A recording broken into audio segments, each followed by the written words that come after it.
1 Chronicles 28.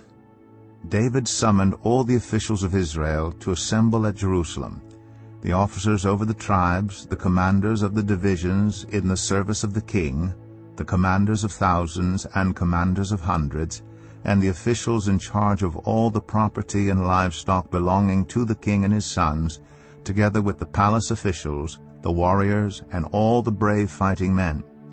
King David rose to his feet and said, "Listen to me, my fellow Israelites, my people. I had it in my heart to build a house as a place of rest for the ark of the covenant of the Lord, for the footstool of our God, and I made plans to build it. But God said to me, You are not to build a house for my name, because you are a warrior and have shed blood.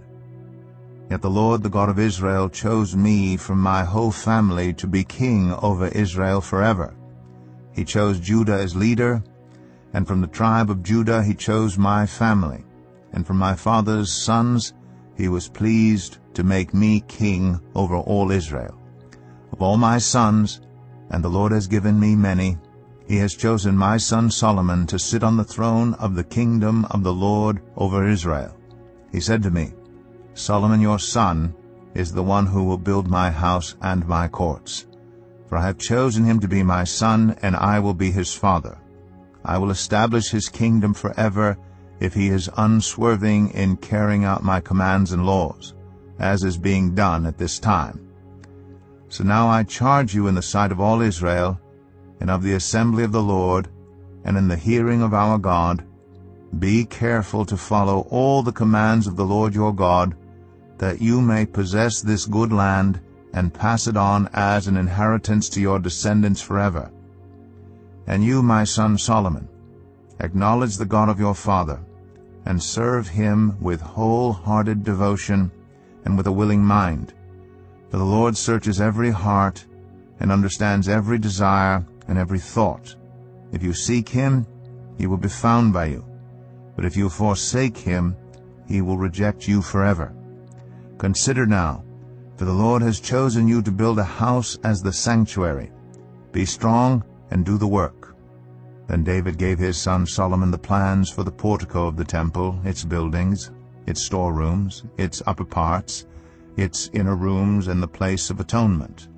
He gave him the plans of all that the Spirit had put in his mind for the courts of the temple of the Lord, and all the surrounding rooms, for the treasuries of the temple of God, and for the treasuries for the dedicated things. He gave him instructions for the divisions of the priests and Levites, and for all the work of serving in the temple of the Lord, as well as for all the articles to be used in its service.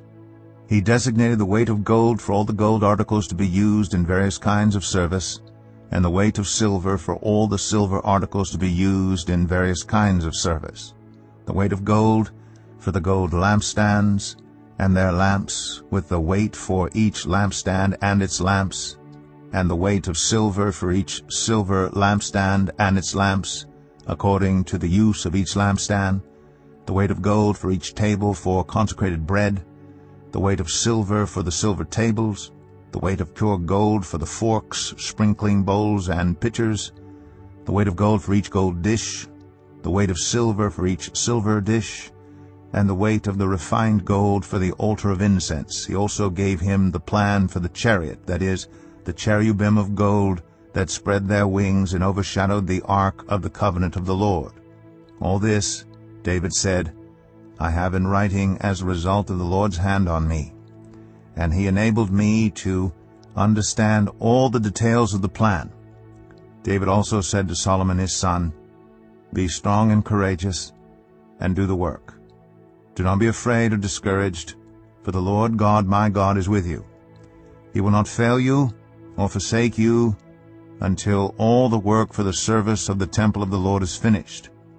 The divisions of the priests and Levites are ready for all the work on the temple of God, and every willing person skilled in any craft will help you in all the work. The officials and all the people will obey your every command.